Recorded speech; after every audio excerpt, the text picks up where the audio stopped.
And for the record, could you tell me your name, please? Okay, my name is Paul Kohli. And what my branch? friends call me Gene. Gene. And what branch of the service were you in? Combat engineers. Okay. World War II. Tell us about some of the stuff you brought in. I was a Jeep Jockey, and in this, I was repairing a flat tire. And the lieutenant came up to me and he said, "What are you doing, Corporal Kohli?" I said, "Sir, I'm fixing a flat." "Why?" "Because it went flat." So I took the tire apart, the wheel apart, repaired it. He said, "Now the next time we get out on the road," he said, "be careful where you drive.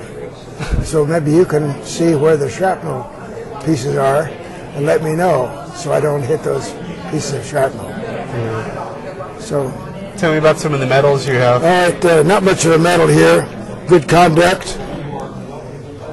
Of course, my dog tag. And this is my campaign badge. Normandy, northern France, the Rhineland, the Ardennes, Battle of the Bulge, and Central Europe. Yeah. I was a Jeep jockey. There were a few times that I thought I could run faster than the Jeep would run. This, incidentally, I got from a young German officer. He very wisely had taken all of his papers out of here. Before he gave it to you? I asked him, "Haben Sie etwas? Do you have anything else?" So he reached inside his shirt and pulled this out. So I took it. So I often wondered what might have happened to that young German officer who gave up this wallet, which was probably given to him by his mother, or his wife, or a fiancée. Tell me about the silverware you have. Oh, okay. This is my mess kit table service. Knife, fork, and spoon.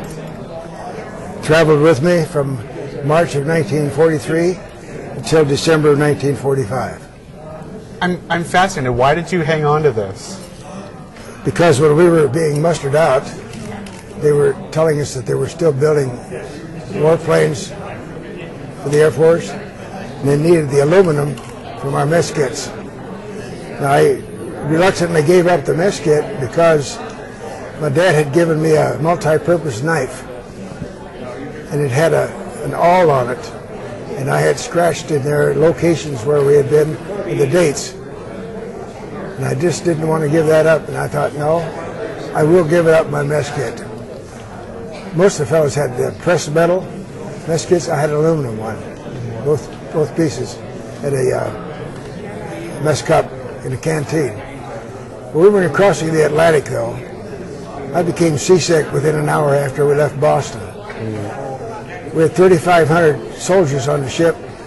We had 1,500 bunks. Do the math. The ordinary this was a converted passenger ship. It was a cruise ship. Yeah. The regular bathrooms or toilets were for the officers only, and our toilets were nothing more than seats along the rail. I was sure that when my name would be called, I'd have to do something I didn't want to do. Sure enough, garbage dumping detail. Report to the stern of the ship. I'm a farm boy. I don't know what a stern is. Yeah. Somebody said it's back there. So I went back there, and the sergeant looked at me and he said, "You have the fire hose?" He said, "You're going to wash this garbage out in the ocean." So a part of my last meal went out into the ocean with the garbage.